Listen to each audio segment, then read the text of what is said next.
Thank you, Wesley. I was really jamming along. Thank you. To everyone who doesn't know, that's Wesley. He's our resident musician, and we love him very much. So, all right. Hello, everyone. Welcome to those who just joined the call and to our people who are on Facebook watching us. Hello, good morning. Happy Sunday. It is, what even is today? Today's June 14th. We made it. It's June. Hooray. Hello. Welcome to Triumph Life Center's virtual gathering. We're happy to be here with you. Today, our theme is called The Time Is Now, Demystifying the Census 2020. And we're happy to host some guests who will be teaching us a lot more about the census and the work that they do. So we're very, very happy to have them. Thank you for being here. So let's get started with some breathing, a nice little meditation together. Breathe with me. The time is now. So let's take some breaths in through your nose and out through your mouth. Breath is life, so breathe with me. Life is in the breath. Breath with an awareness of unity of action, unity of love, and unity of purpose.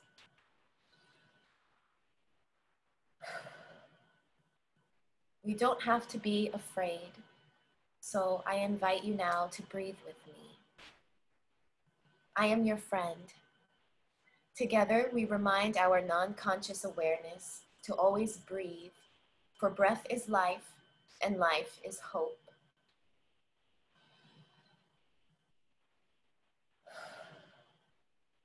The time is now.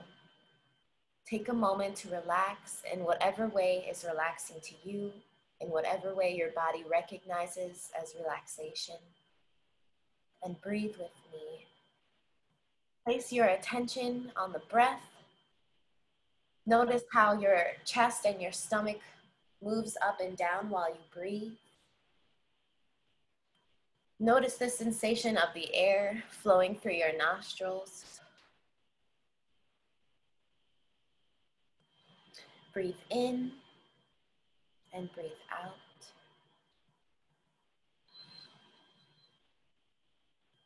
Feel the rhythm of your breath. Breathe in what you need and let go of the rest. Breathe in what you need and let go of the rest. Breathe in life. I breathe in life. I breathe. I live. I breathe. I love. Breathe in and love. Breathe in and breathe out. Here, I don't see her name on the list, but it might be under somebody else's name. No? If not, Nadia, you can go ahead and read the introductions for Joanne Kelly and Shelley V. Worrell. Joanne Kelly is a member of the Census Navigator team with the Brooklyn Public Library. Their mission is to support full participation of all Kings County residents in the 2020 census and are responsible for building census awareness in local communities and partnering with organizations for productive outreach and engagement. This is her third census affiliation as a census enumerator in 2000, a census crew leader supervising an enumerator crew of 10 in 2010, and now with the Brooklyn Public Library in 2020. Joanne is a lifelong resident of Crown Heights, Brooklyn, a grandmother, mother, and most recently a great-grandmother. Shelley V. Worrell, Partnership Specialist, Caribbean, New York Region, Census Center, Field Division, U.S. Census borough. Shelley Vidya Worrell is the founder plus chief curator of Caribbean, a thriving cultural organization that stands at the crossroads of film plus art plus culture. Since its founding, Shelley has produced over 200 public programs in partnership with top cultural institutions, most notably BRIC, Brooklyn Historical Society, Brooklyn Museum, Moncada, Municipal Art Society, Queens Museum, and Studio Museum in Harlem. She has also taken Caribbean global with presentations in Poland, France, Barbados, and most recently Haiti to present Brooklyn, Caribbean capital of the world, at the Caribbean Studies Association as an extension of her new initiative to develop a little Caribbean in Flatbush and Crown Heights. For her work as a cultural entrepreneur, Shelley has been featured in domestic and international media, including Brooklyn Magazine, Black Enterprise, Caribbean Life, Good Morning America, Guardian Media, and Hyperallergic. Prior to Caribbean, Shelley had a successful career in media and technology, working for top brands including Google, the History Channel, A&E, and Time Warner, roles in global partnerships, business development, and spearheaded the successful launch of over 100 digital and TV products. A lifetime Brooklyn native, Shelley holds a BA in Cultural Studies from CUNY, Brooklyn College, and an MA in Media Studies from the New School. Follow Caribbean on Instagram from her website, http://shelleyworrell.com. Thank you, Nadia. Cool. So I just want to say, if Kathleen joins us, we will definitely welcome her. But we will start for now with Miss Joanne and Miss Shelley. I guess I just want to say Triumph Life Center first kind of started getting into census things when my coworker Travis and we attended an event in February.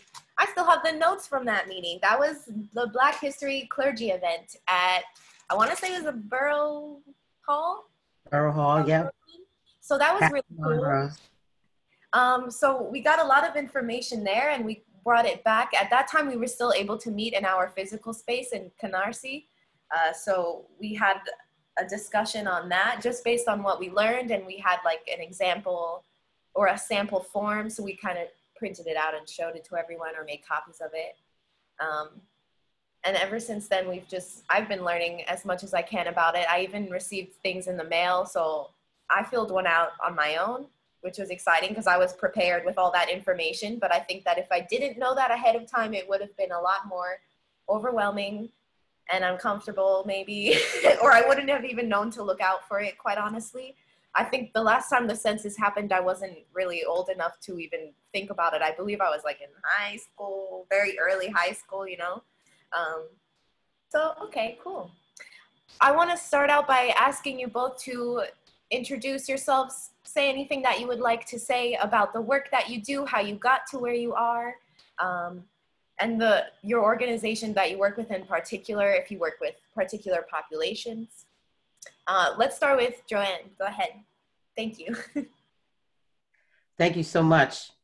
And first of all, I'd like to say thank you for inviting me to partake in your service and an opportunity to share information about the decennial 2020 census. Today is the day that the Lord has made, and we should always give thanks. So I give thanks for you allowing me to be here.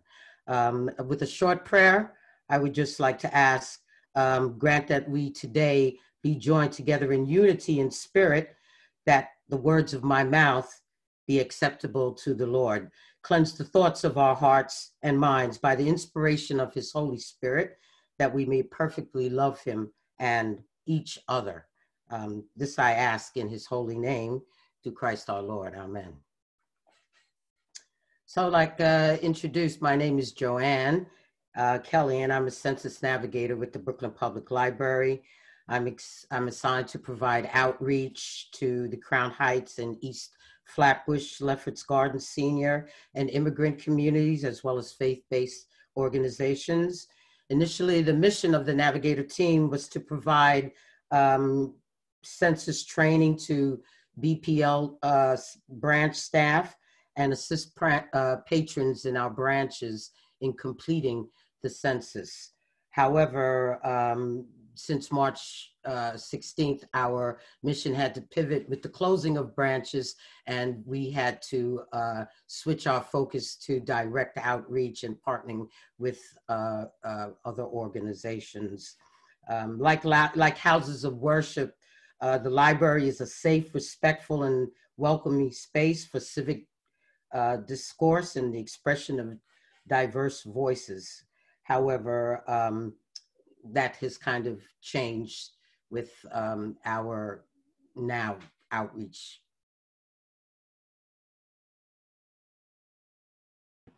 Thank you.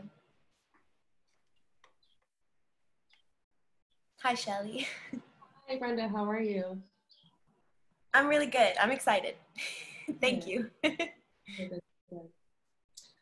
So my name is Shelly Worrell, and I would like to thank Brenda and this organization for inviting the U.S. Census Bureau to participate in your service today. I'm a little bit embarrassed because I didn't realize that you guys had that background information about me, but I guess the internet supplied you with that information. So I've been working with the U.S. Census Bureau since 2018, and I have two charges. The first charge is, as I am the daughter of Caribbean immigrants, my primary responsibility has been to promote the census and sort of educate the Caribbean community about why it's important to be counted. Immigrants, Caribbeans tend to be a hard to count population. I think there's just a lot of misinformation or misunderstanding about what the census is and why it's important. So Joanne, my colleague, she mentioned Borough Hall. I was right before COVID hit. One of my last presentations was at Brooklyn Borough Hall. And one of the things that came up is someone came up to me after my talk and mentioned, well, I didn't know that the census was for me. And this person was of Caribbean descent, green card holder. And she said, I didn't know that we had to take the census, right? And really, in reality, every living person in the United States, they should be taking the census. But again, a lot of people, they don't think it's for them. If I rewind the tape a little bit, even looking at myself, in 2010 or 2000, I may have thought that the census was for people who need social services like WIC or Medicaid or, public housing or something like that. So a lot of people are also attributing the census to a lower socioeconomic income, right? And so they may think it's for people who are on public assistance, right? And of course, being the daughter of Caribbean immigrants, in our homes often, that is something that's really looked down upon. So if we're thinking that this is for poor people or for those people, then again, it's, they don't really prioritize and center the census as they should. So that has been my primary focus. And secondarily, like Joanne, I was born and raised in Brooklyn, and my geographic neighborhoods that I have been working on are Flatbush and Crown Heights, and more recently, East Flatbush and Canarsie. So most of central Brooklyn and heading out east to East Flatbush and Canarsie, because some of those areas have really low response scores. And how I came to this position is I had been working in the Caribbean community for a long time. And someone on LinkedIn actually someone at the Census Bureau reached out to me via LinkedIn. And when I read the job description, it was almost as if it were written for me, this post, being sort of like the head of Caribbean partnerships. And so I applied and here I am. Yay. I'm glad you're there too. Okay. I also wanted to just clarify with everyone, I'm going to be asking our guests some questions. And you're welcome to write. If you're on the Zoom call, you can put in the chat box any questions or comments that come up, and we'll review them after. Same if you're on Facebook, you can just make a comment and we will ask our guests your questions. So, okay, I wanted to kind of ask about like what you know about the history of the census, because I don't know that much about it personally, and I don't know if a lot of people actually do. I know that it happens every 10 years. And also, like, what is the point of the census? What are you collecting exactly? Or what information is being collected? Whoever wants to chime in. Yeah, I can start with, what was the first question? You said the history of the census? Yes. So the census, and I'll let Joanne talk about, because Joanne has worked as an enumerator, so I'll have her talk about the questions, but I'll talk a little bit about the history. So the census has been conducted every 10 years since 1790. And it is mandated by the US Constitution. And a lot of people don't know that. I didn't know that until I started working at the Bureau. And I think that that's a really important point, especially when you're talking to immigrant populations. This is something that I always bring up and I emphasize. And the reason for that is it puts the census in more of a historical context, because a lot of people are attributing the census to the current administration. And we are a nonpartisan agency. So the Census Bureau, the US Census Bureau, who I work for, falls under the United States Department of Commerce, which is a nonpartisan government agency. And really the intent is to collect data about the nation's people and their economies. In addition to the census, the decennial, which we're in right now, we also conduct a number of other surveys, economic surveys, population surveys. So this is just sort of like a really huge operation that takes place once every 10 years. And it's literally likened to a military operation, because we have tens of thousands, if not hundreds of thousands of people on the ground across the entire country that are engaging in this work. So it's like the largest peacetime effort that the United States undertakes every 10 years. So again, the reason why I bring up 1790 is because I want everyone to understand that this is not something that's new or recent. And of course, the government has changed hands many, many times since 1790. The other piece to note is that all data that's collected by the Census Bureau is protected by Title 13. So everyone who works for the United States Census, we are sworn to confidentiality for life, right? So it's not an oath that we took for the duration of our job. So my job, or this particular role across the entire country, they're going to end no later than October 30th. There may be a few people who stay on beyond October 30th to do some post-census operations as we gather the results to first deliver to the president. And then of course, all of this information is available online. So you can go back and pull the data from previous censuses on census.gov. The other fun fact is that a lot of the ancestry and DNA information, it's being pulled from census data, right? So people who are going on ancestry.com and other types of websites to track their background, their history, their heritage, their identity, one of the points of data comes from the census. The other thing I wanted to mention in terms of the work that we do, we are a statistical agency. So it's really we're not collecting data so that Shelley Worrell lives at 1 Flatbush Avenue, right? It's really about, there is a household of this makeup which needs these services, right? So there is a family living in this house. So if I have young children, they need schools, they need after-school programs, right? They may need lunch or other, healthcare and that kind of thing. If there's seniors living in this household, then they need senior services. If they're youth, then they need services as well. And that's not only public assistance services. I mean, if you think one of the biggest things that the census really informs are education, right? And so all children need to go to school, right? A lot of people, most children in New York City are going to public school, and those decisions about how many teachers, how many books, how much resources they get, it's tied to census data. Similarly to healthcare, right? So I live in Central Brooklyn. My zip code, my home zip code is 11226. I was born in 11226, and I still live in 11226. And 11226 has one of the highest instances of COVID-19 in New York, right? And I would argue in the US and in the world, right? Because if New York City is the epicenter of COVID-19 and my home zip code is has one of the largest rates of COVID-19, right? That means that we're kind of at the epicenter in terms of like the US as well as the world.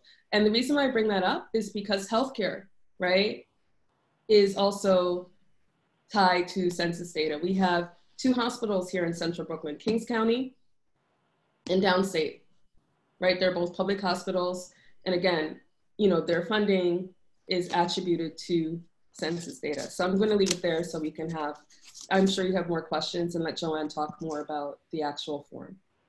Thank you. Thank you. Okay. Go ahead, Joanne.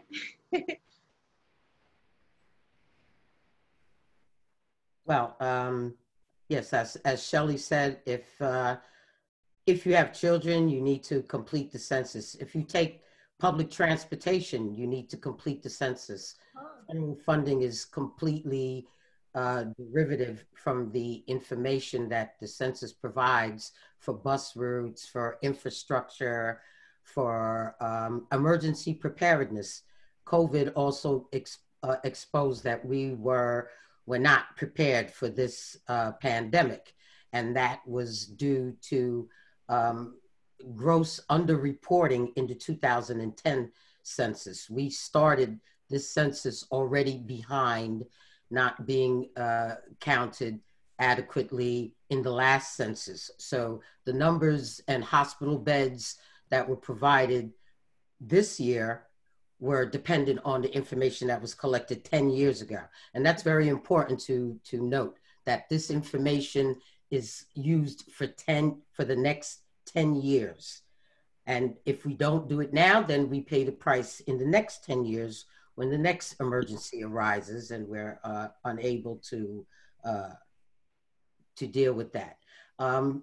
There's some questions on the census that people have problems with. There is no citizenship question. So whether you are documented or undocumented, that should not be a source of fear that your status is going to be jeopardized by reporting that your information on the census. But it's quite important in the race question that we have the option to detail our race background. As Shelley is a child of immigrants, I too am a child of immigrants of Jamaican and Cuban heritage. I'm very proud of that heritage. I was born in this country, but I identify as a Jamaican Cuban American. And that data is also very necessary, especially for immigration and letting the country know how many people of a particular group are in and need resources based on their specific group. So someone from Pakistan does not have the same needs as somebody from Nigeria. So it's quite important on that race question. Yes, you can identify as Black, but you can further identify your cultural and racial heritage, and that is very important as well. The census is for everybody, and that includes the LGBTQIA community, and they are also underreported. The LGBTQIA community maybe does not identify with the options of male and female and choose to not complete the census because they're not happy with that choice. We encourage you to complete the census anyway, because the census is an evolving instrument. The census we have today is not like the census we had 100 years ago or the census we had in 1790. The same information. At some point, the census was over 100 questions. We have 10 questions right now. So it's quite important to identify your group. Children from ages 0 to 5 years is one of the lowest reported groups that need the greatest amount of resources. So it's very important that children from birth to age 5 are counted, as well as everybody else by household, as Shelley stipulated. Thank you. I'd like to just add a little bit to what Joanne mentioned about sort of race plus your country or countries of origin.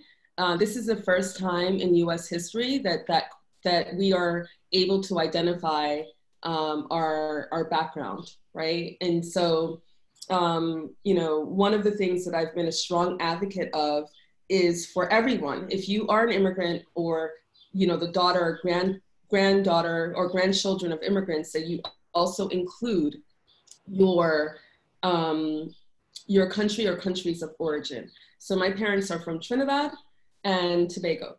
And, you know, I can select my race or races. I happen to identify as Black, but I'm biracial. My mother is Indo-Caribbean. My father is Afro-Caribbean. And if I so chose, I can choose 1 or 2 races, and then I can put in the country or countries of origin. My younger brother is Trinidadian Panamanian. So if he wanted to, you know, put in his race or races, because he's Afro-Caribbean and Afro-Caribbean, Afro-Latino, and Indo-Caribbean, so actually 3, and then the 2 countries, then he may do so. So if you think about Brooklyn or New York City, Brooklyn is the largest Black city in America, right? We have the largest and most diverse Black population in the United States of America. So it's very important that we count everyone in our community. So Joanne mentioned that children under the age of 5 are amongst the most undercounted. Black men, 18 to 29, are also amongst the most undercounted in the census. So when we think about sort of like, you know, the future of our community, it's really, really important for us to count everyone. So everyone from 0 to 200. People are living really, really long. I spoke to my older brother earlier. Yesterday was his birthday. His grandfather is 102 years old, living in Queens. Nice. Yeah. So I mean, but they need to be counted. So people are living really, really long in this country. People in the Caribbean are living long too. Some people living until 120 years old because they're drinking bush tea, and you know, they have a really great life. But it's really important that we count everyone. It's a lot of times we're thinking about children as, you know, just cute or not needing services, but there are no do-overs from once the census wraps its operations at the end of October. You cannot go and add a person in like next January and be like, oh my God, I forgot to add this person. It doesn't work that way. Huh. Right. So we have one opportunity, which is now, to make sure that everyone is counted. Thank you. I didn't know that about the specific age groups, in the sense that they are the least counted for, if that makes sense. Yeah, I've been working with a number of organizations. So one of the organizations I worked with was Afropunk, and last summer, and that I actually found that information out because, of course, they reach a lot of youth, younger people at Afropunk, and so someone at headquarters did share census headquarters actually it's in Suitland, Maryland, not in DC. Our headquarters, and they shared that information. And I think it's really important. I mentioned there are 2 things that get people quiet when I'm presenting. One is the Black men 18 to 29, all Black men. So not only Afro-Caribbean, Afro-Latino, African-Americans, as well as Africans, right? All Black men 18 to 29 are amongst the most undercounted. And the other thing that gets people quiet is when I talk about the census informs $675 billion of federal funding for a number of services. So Joanne mentioned infrastructure, healthcare, education, right? And also, of course, WIC, SNAP, Section 8, public housing, right? Political representation, so congressional districts or congressional seats are determined by census data. So I'll give you an example of the Dominican community in Washington Heights. They gained a seat because they so effectively mobilized, as well as schools. I believe it was one school or maybe two, because they so effectively mobilized their community in 2010, right? So Espaillat's seat was added as a result of them mobilizing in Washington Heights, and they were able to gain a seat. That said, for the last two censuses, 2010 and 2000, we lost 2 seats respectively. New York did. Okay.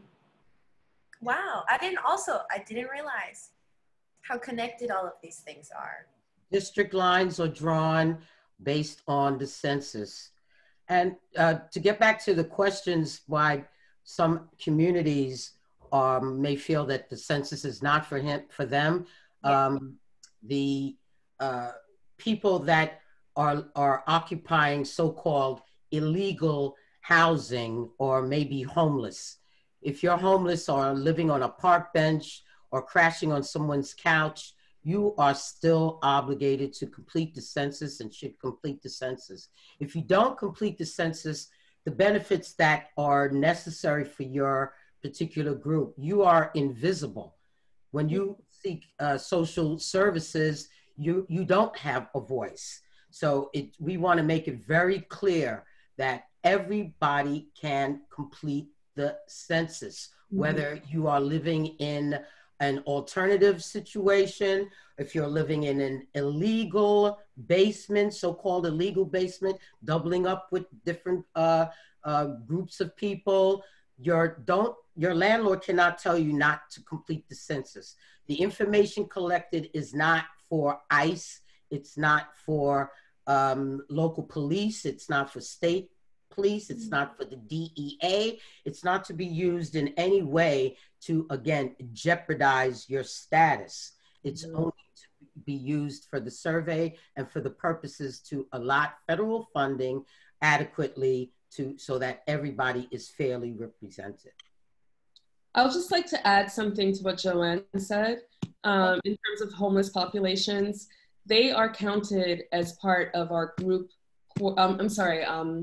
they're counted as part of, there's a special team that goes out to count the homeless people across the United States, right? And so we also have a special unit that counts group quarters. So that includes hospitals, nursing homes, group homes, shelters, prisons, right? So that's a special and a separate operation. And we do have a team that goes out over the course of one weekend across the entire country to count the homeless population as well. So we're working not only with the city of New York, but also with organizations that work with homeless populations so that we can identify where the homeless people are and make sure that they're counted as well. Because of course, you know, those services are informed by, homeless services are informed by census data. So in the chat, someone had asked, how are people who are incarcerated counted? So what you're saying is that there's a team that goes into the prisons and counts, essentially, interviews everyone? No, they don't. I think that they would, I don't know a lot about the prison enumeration, but I would imagine that they work with someone on the administrative side, right? And of course, the prison knows how many people are in prison. Okay, thank you. Huh. Another question. Egyptian is identified as white on the census. Why is that? If you happen to know, this goes back to the race question, essentially. Yeah, I don't know. I would say, the race thing is like not a perfect question. I had the privilege of meeting the person who's in charge, one of the people who are in charge of ethnicity and race in terms of the form last year. So June is National Caribbean American Heritage Month. And last June, I had the privilege of going to headquarters to be on a panel that was convened by the Census Bureau to talk about Caribbean heritage, right? And the person who heads up the race and ethnicity question, she was on the panel with me. And for example, as I mentioned, my mother is Indo-Caribbean, right? So there's some places in the Caribbean, Guyana, Trinidad, particularly, that have a huge Indo-Caribbean population. At least 40% of the population are East Indian or of East Indian descent. And then of course, there are children like me who are mixed Afro and Indo-Caribbean. That identity does not exist on the census. Like when I asked a person about, Indo-Caribbean, my mother, and, there's a whole community in Queens and, elsewhere, they didn't, I was not comfortable with that answer, right? So can I say that it's a perfect form or question? It is not. And I unfortunately am not sure why Egyptians are considered to be white. I really don't. If you'd like to email me, I can drop my email in the chat and I can raise it internally. A question that I wanted to ask is, like, should we be expecting someone to come to our home? I kind of was hearing about that, and I'm wondering what that looks like, especially with the pandemic, and also how that might just be uncomfortable inviting someone into your home to answer those personal questions. Yeah, if you complete the census online, by phone, or by mail, an enumerator will not come to your home. Okay, so someone would come if you are like not responding to the mails, the things that come in the mail. That's correct, and that operation starts August 11th. Okay. What if you have roommates that are not a part of your family, but they live with you? What does that situation look like? Is it one person should fill it out for the whole apartment? Or? Yeah, that's a great question. And I'm going to answer that in two ways, right? Okay. Because we live in New York. I'm assuming, do most of your members live in New York City? We're in New York and New Jersey. Okay. So there are two scenarios. So let's call the first one roommates, right? So I have four roommates. We're sharing a home. So one person can fill out the form and list everyone on the form, right? However, in New York City, I'm not sure if this happens in New Jersey, it's quite common that people live in your household, but they're not your roommates, right? So there are a lot of people who are renting rooms, right? Because New York is very expensive. So I'll call it the Auntie Marva example. And she has a 2-family home. Everyone is grown, moved out. So she has all these rooms available. She's renting them, right? Those are not her roommates. Mm-hmm. Those are her tenants, right? So even if they're like 3 separate people living in that house, they're not roommates. They may not even know each other. They're just sharing a kitchen, sharing a bathroom, and paying rent to the landlady or landlord.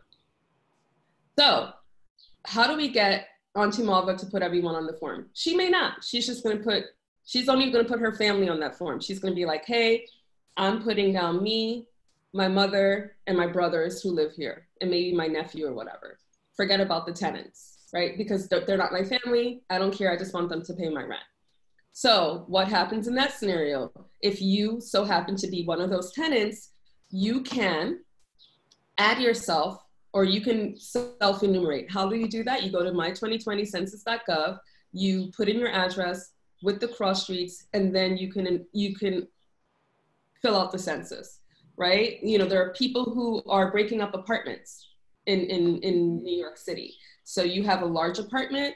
I live in Flatbush, there are huge apartments here. You have a large apartment, you might subdivide the living room, right? Or you break up a room and then a whole family is living in that room. Mm-hmm. If, again, those are not your roommates, that's just someone who's sort of like living in the same household. That form is still, that apartment is still only gonna get one form.